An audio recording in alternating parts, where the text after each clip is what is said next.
Қайырлы күн достар. Орыс тілі оңай каналына қош келдіңіздер. Бүгін біз саяхат туралы жаңа сөздер үйренетін боламыз. Саяхат – путешествие. Сколько дней длится путешествие? Саяхат қанша күнге созылады? Путешествие будет длиться неделю. Саяхат бір апта созылады. Вы на чем любите путешествовать? Сіз немен саяхаттағанды ұнатасыз? Мне нравится путешествовать на лайнере.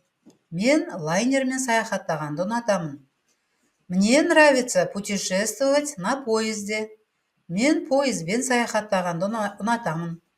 Мне нравится путешествовать на собственном автомобиле.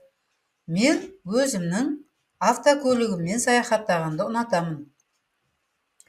Когда вы прибыли в Казахстан?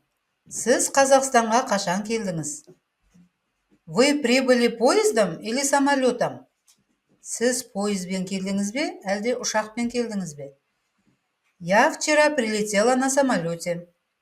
Мен кеше ұшақпен келдім.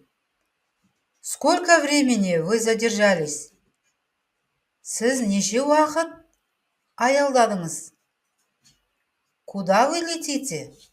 Қайда ұшып бара жатсыз? В Астану, Астанаға ұшып бара жатырмын. Вы откуда прилетели? Сіз қай жақтан ұшып келдіңіз? Я прилетела из Анкары. Мен Анкарадан ұшып келдім.